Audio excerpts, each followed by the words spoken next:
Hi folks, I'm back with another book haul.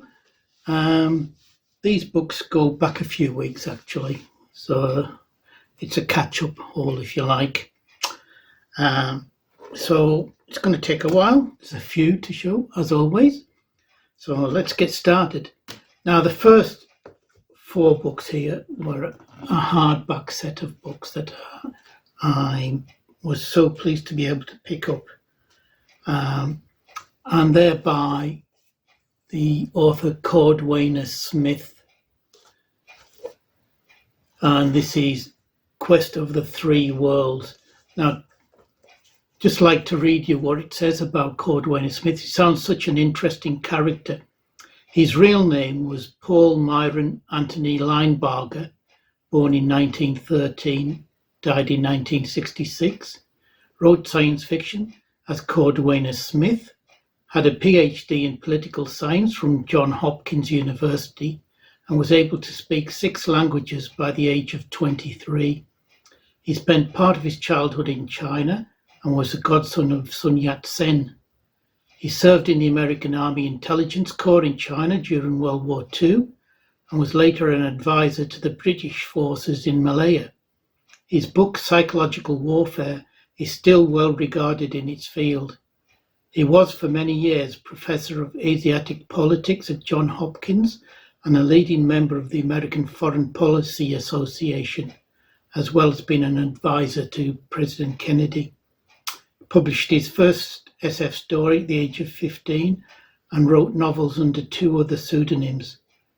His first Cordwainer Smith story, Scanners Live in Vain, appeared in 1950 and immediately made his reputation. His entire SF output only fills 4 books, all of which Galanza Publishing. So I don't know if I'm showing these in the right order, but as I said, this is the first, Quest of the Three Worlds.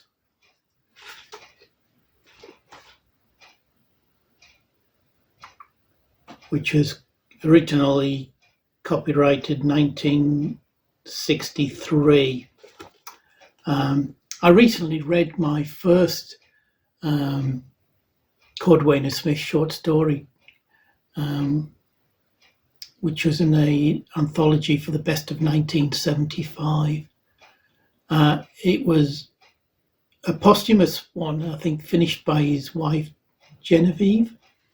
It was very good, but I must admit, I think to get the most out of it, you had to read his other works, because a lot of his works are part of his, what I think is called the instrumentality of mankind. So there was a lot of stuff in that short story that related back to his earlier works. But I'd like to read more. So that was the first. We then have Nostralia, which I know is very highly regarded. The Quest of Three Worlds is a short story collection. Nostralia, I think, is a novel, from what I can see here, with chapter titles. Makes it look like a short story collection. Then have The Instrumentality of Mankind, 14 stories drawn from one dazzling vision, with an introduction by Frederick Paul. And finally, The Rediscovery of Man. These are in beautiful condition. You can get a sort of timeline of his stories and how they all fit together. So that was, I thought, was a great find at a great price for beautiful hardback editions, which, from what the blurb says, comprises all of his work, which a lot of other authors only did that much. There's less to collect. Anyway, so pleased with that. The next few come from the same bestseller. Just sort them out, make sure I haven't mixed them up. Yeah, there's half a dozen books, and we have Monsters and Such, 7 startling stories of the inhuman and non-human by the unrivaled master of the impossible, Murray Leinster. In pretty good condition for such an old book. This is from Avon and goes back, I think, to 1959. So yeah, in excellent condition. Got a number of Murray Leinster books now. Need to get around to reading one. Another author that I've got quite a few books by now. Only ever read Orbitsville many years ago. Need to get around to more of his stuff. And that's Bob Shaw with his novel Night Walk from Corgi. Again, in nice condition.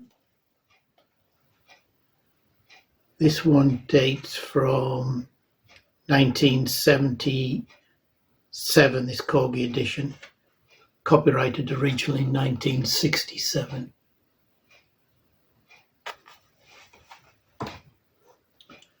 I think was it my last video, I showed 3 Elsbrag de Camp novels. I've got another one, The Clocks of Iraz, the swashbuckling sequel to The Goblin Tower. So I think this is fantasy rather than science fiction. And this is originally from 71. It's from Sphere Books from 1979.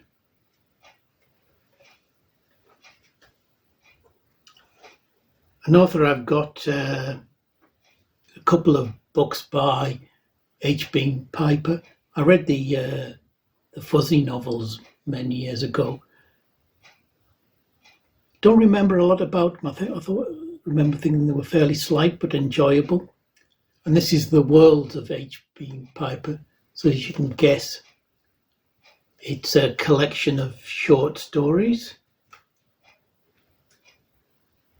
going back to the 50s. Earliest one is 47. And this is by Ace Books from 1983.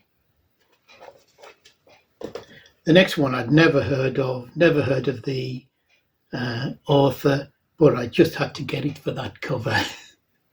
That's D99, a science fiction novel by H.B. Fife. When the interstellar diplomats and the space fleets can't handle the job, it's up to D99. But look at those aliens. Aren't they superb? In excellent condition. It's from Pyramid from 1962. I wish vintage horror paperbacks were in as good condition as you find science fiction ones. And science fiction ones are a third or a quarter of the price.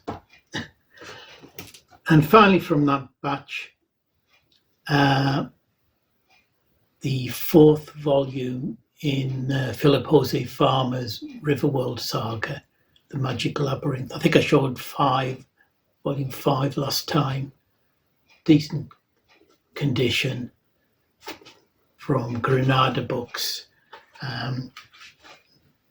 Really need to start this series. I know it's probably his most famous. And this is from 1981.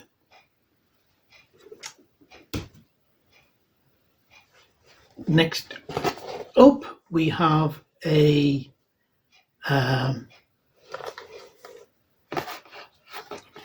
with me, we have a whole series of books all devoted to the works of one author.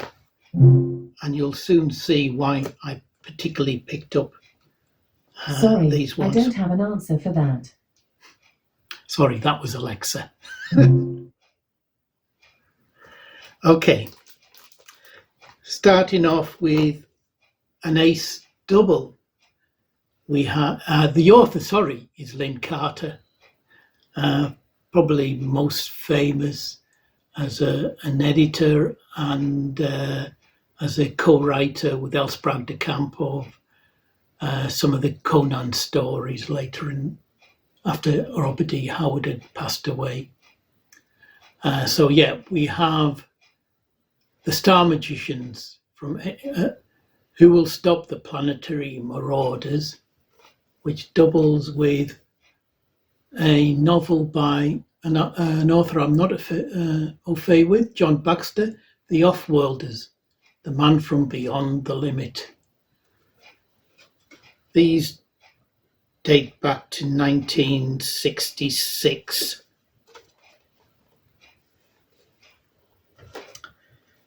We then have a Lancer book, Star Rogue. By all of these are Lin Carter. Poor Superman, you own the universe but have no soul. So this is one of his science fiction works. Not bad condition. And this one is from 1970.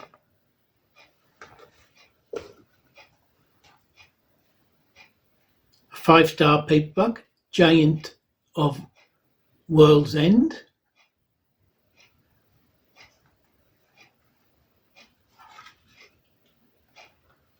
From,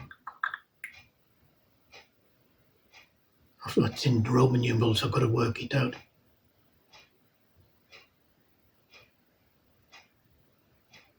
'69, is that?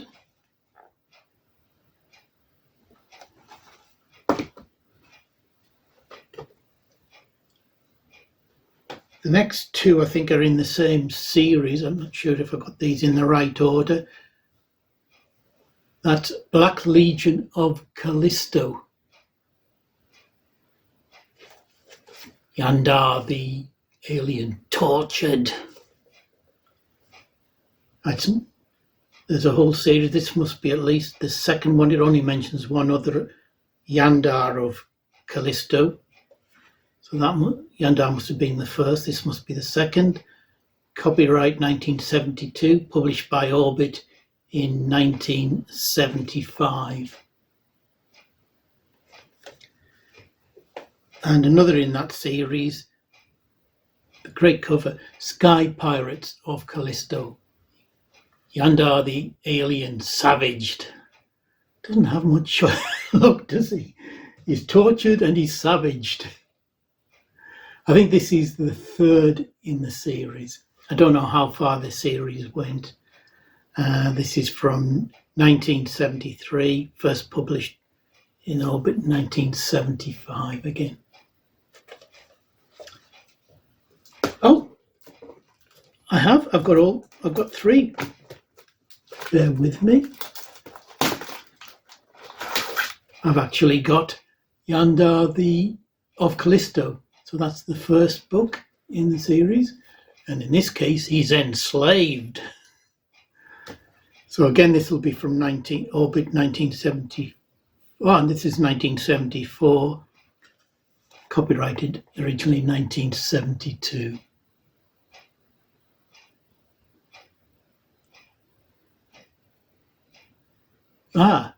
Lost in the jungles of Cambodia, among the ruins of a vanished city, transported to the mysterious land of Thanator on Callisto, moon of Jupiter, Yandar the alien from Earth finds himself in the world of black and crimson jungles, where the hand of every man is lifted in eternal enmity against every other.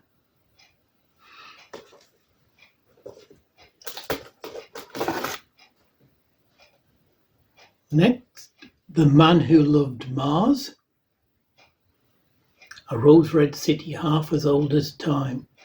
It had once been king city of a mighty empire and the centre of an ancient faith, gateway to the gods, the old epics named it. Now it was dead, empty, deserted, only a dim ghost of its vanished splendour.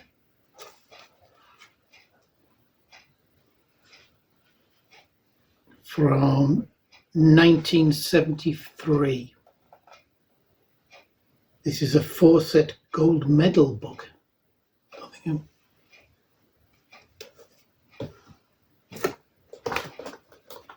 Sticking with Carter, there's quite a few. We have one of his fantasy novels, Beyond the Gate of Dream. Decent cover. Beyond the Gate of Dream lay a world so incredibly beautiful and deadly that only the bravest and most imaginative men dare to enter.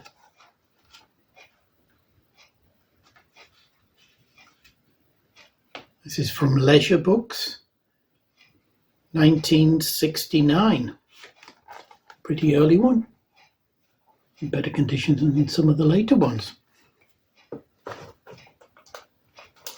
We have another Callisto one, volume 7. So at least I know he got up to 7.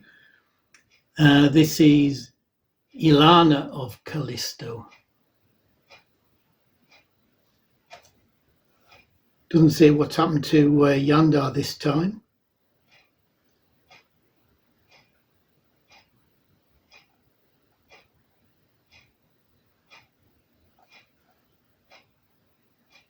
Lin Carter creates a stirring tale of swords and sorcery adventure that will thrill you, with pulse-pounding action to the very last page. So when did this come out? This is from 1977. Yandar, Ilana of Callisto.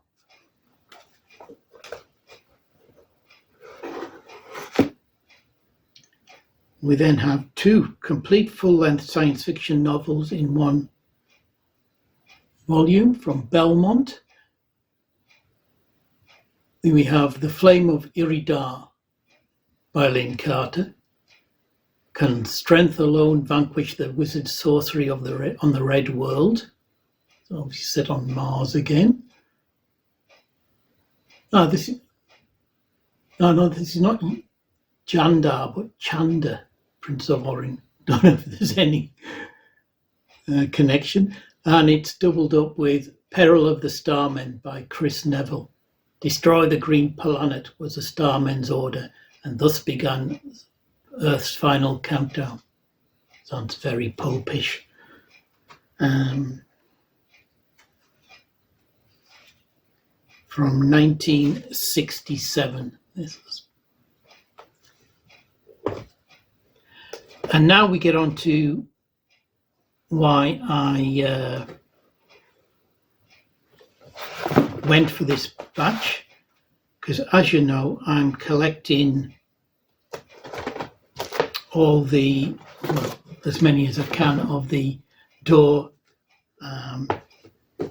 Yellow Spine science fiction and fantasy novels, and there was a whole batch of them in this bundle. First off, we have number 30, which is Under the Green Star. Wonderful cover again. Love that cover.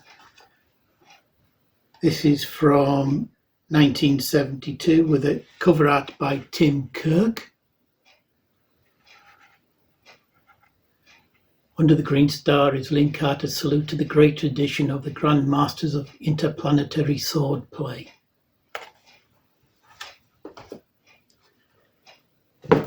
And this was obviously a series, because for number 62 we get When the Green Star Calls, with another great cover,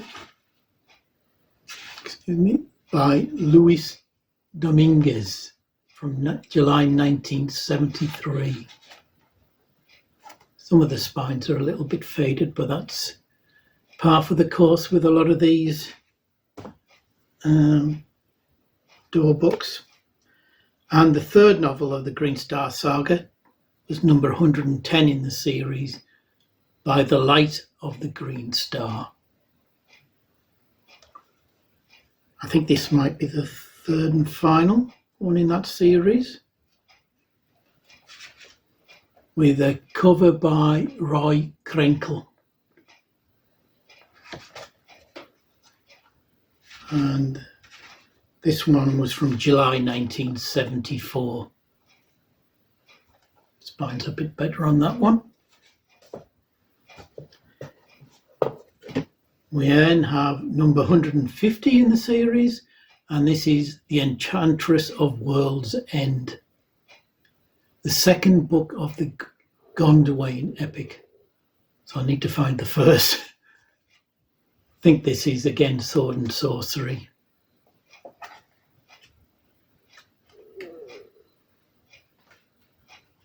From May 1975.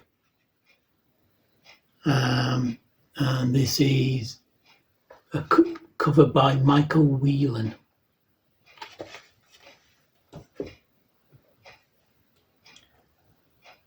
And it's followed up by the third book of the Gondwain epic, The Immortal of World'S End, which is number 210 in the Door series.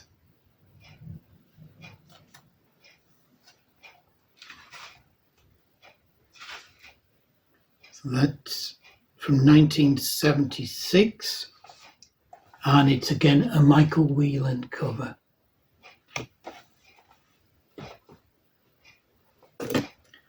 Yet another, number 310 from Door. This is the fifth book. So I'm missing the third and I'm missing the fifth book of the Gondwain epic, The Pirate of World's End.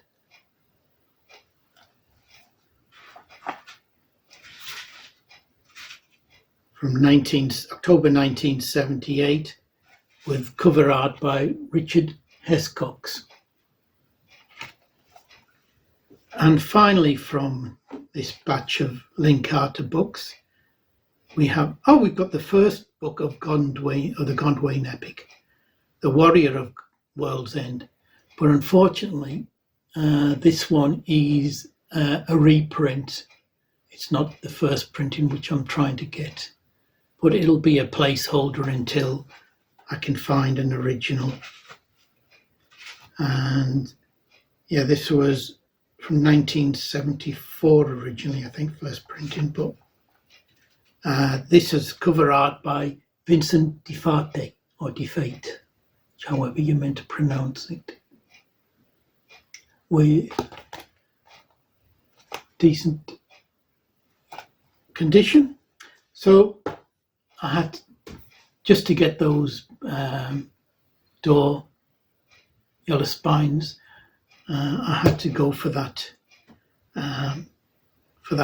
bundle. The same seller had another bundle with yet another bunch of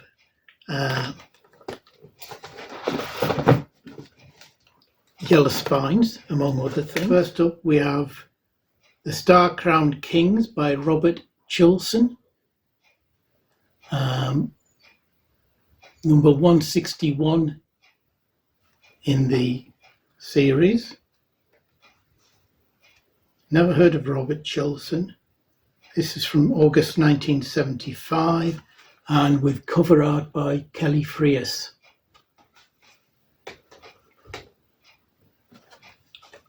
Christopher Anvil, 168. A New Planetary Predicament by the author of Pandora's Planet. It's in pretty good condition. From October 1975, with yet another cover by Kelly Frias.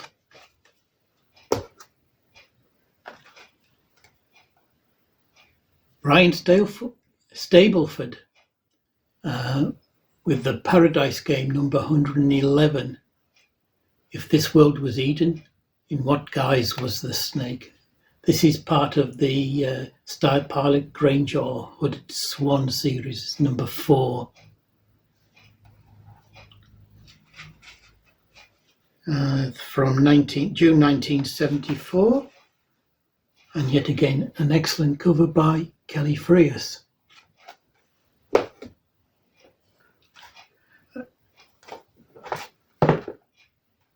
Then one with not a particularly good cover and different from all the rest of the Yellow Spines. This is number 157, The Whenabouts of Burr by Michael Kurland. Yeah, not so keen on that cover. It makes it look more like a mystery novel. Collector's item, The Constitution of the USA, variant B.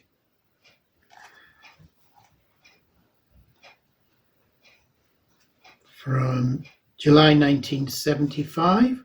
Oh, and that one is again a Kelly Freas cover. Wouldn't have recognised it as such. And then two novels by somebody I've shown before, Thomas Burnett Swan with The Gods Abide. This is number 222 in the Door series, with cover art by George Barr. This is from December 1976. And then we have number 182 with a great cover by George Barr again, The Minikins of Yam. Love that cover. This is in very good condition. Spine's very yellow. Wish they were all like that. This is from February 1976. This seller again had a smaller bundle, which I had to get because it had two important books for me. Starting off, it had 3 books by Jack Vance.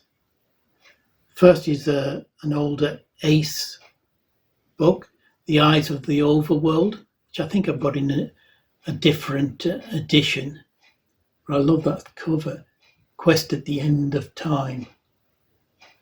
It's not in brilliant condition in terms of the spine, but I might keep this just because I like the cover. Does it say? Jack Gocken, yeah, but did the cover, and this is from 1966. So yeah, I might keep hold of that. Though I shouldn't really keep 2 editions. Got enough problems with space. And then we have, I think, one from his Dying Earth series, which I've got this same edition I have got. So I'll be getting rid, I think, of whichever is the worst, which I think is this one. Rialto the Marvelous. I'm not sure where this fits in the Dying Earth series, but it mentions 3 other books before this.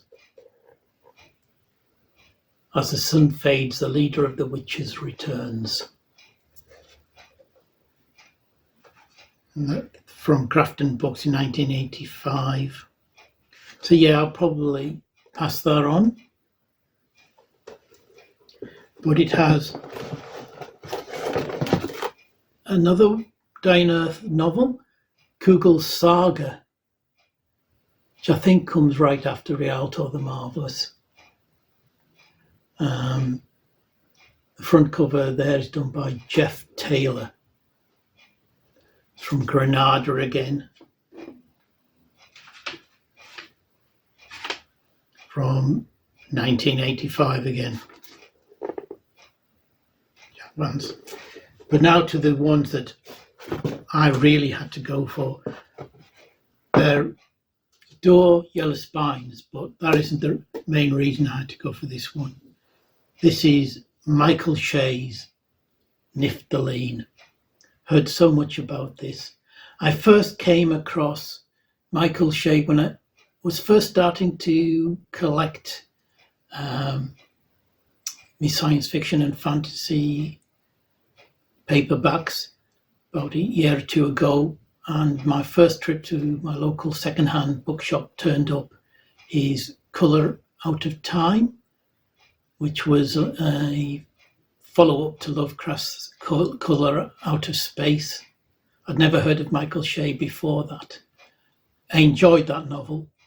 I then saw the video that Stephen Andrews, the Outlaw Bookseller, did on Michael Shea, and that made me go out and buy a couple of his short story collections that had just been reissued. He did short stories as part of the Cthulhu mythos. But this one has always eluded me. It's very hard to get hold of. Matt at Science Fiction Reads read this just recently. He liked it a lot. At the time when he showed it in his video, I had a look online, and the cheapest, not the cheapest, but the most expensive copy was £90. So when I saw it as part of a bundle for very cheap, I just had to go for this. And it's a yellow spine. It's not in the best of condition, but it's not bad at all. I wouldn't have paid £90 for a copy. This is book 508 from Door. Love that illustration. The cover is by Michael Whelan. This is from December 1982. He's highly rated among fantasy and horror and science fiction aficionados. Like I say, Stephen rates his work very highly.